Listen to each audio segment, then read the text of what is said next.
came together to help nursery school children in an impoverished area of Kenya. It served as a great sense of hope and pride to see that their work was truly making a difference. But with violence erupting in the region over a disputed election, what would fate hold for the nursery school and its children? Joining me now are Mary Logan, a teacher at Red Bank Catholic High School and moderator of the Maryknoll Affiliate Club, and students Catherine Baker and Kate Peters to share their very special story. First, take us back to the beginning of this effort and just how it all began. It began because I have two friends who work in Kibera, which is a very large slum in Nairobi, Kenya, and they had emailed me that their little nursery school really needed a lot of support and help. And I was teaching a class on globalization and social justice, so I thought it would be a perfect opportunity to make the class much more effective if they could get involved with children who really did need some help. So, and how did you take it to the students? I just presented it to them in class, and they went with it. Now, was it with the threat of a bad grade? Or? Not at all. Not at all. So, how did you feel when you first heard about this story? It really affected us because we've been establishing a relationship with these children. We've gotten pictures, we've gotten the video of them playing. So to see these children and to think that we have no idea what they've been experiencing the past couple months, it really just, it shook us and it motivated us to do something about it. So with that kind of motivation, did you tell other people about it, and what happened after you, especially, again, seeing and building this kind of relationship, your feelings? Well, of course, we were very upset about it, and we believe that the first step to helping these children was through education. So first we went around to every student in the school and told them exactly what was happening.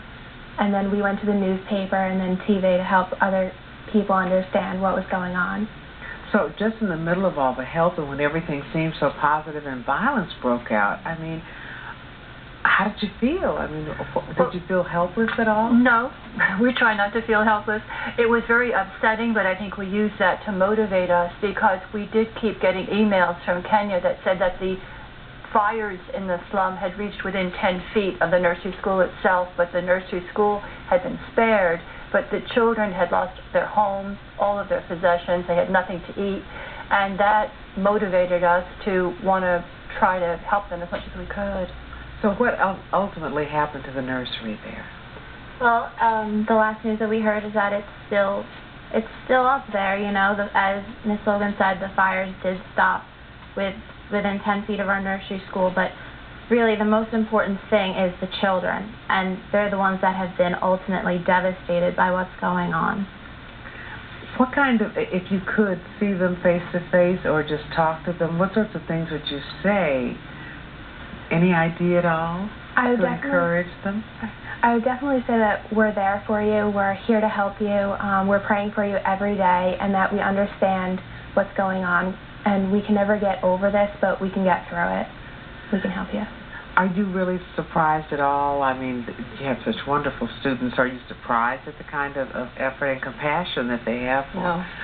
The students at Red Bank Catholic are fantastic, and I am very gratified by their response, but I'm not surprised because they're wonderfully generous people who are very committed to helping, and they've done a great job.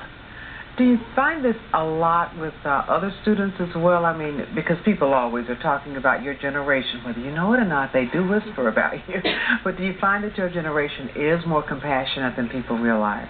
Yeah, I think that with the advent of the internet and the popularity of television, you're able to access news so much easier, so that kids my age are able to see, you know, the kids playing in the daycare center and imagine what's going on to them and hear news about them and really just feel compassion for them because we've never experienced anything like they're experiencing now.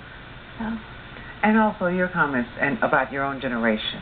I believe we are very generous and that we're here to help everyone. Everyone who we've talked to in the past has said, how can I help?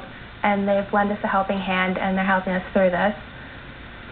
People also say sometimes, well, why don't you help someone at home? Why are you reaching out so far in another part of the world?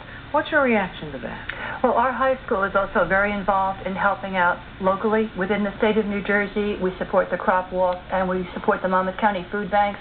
But we, as a Christian school, we're very much taught that God created the world, it was man who created borders and divisions within people, and all children are children of God. And children in Kenya are just as much our brothers and sisters as children who live in New Jersey. I think we take that as a faith commitment, and we work from that. Thank you all so very much for joining us. We certainly appreciate it. Next, the amazing story of how one 5-year-old saved her entire family. We'll meet this youthful hero and find out how she's being honored when Real Talk continues. Stay tuned.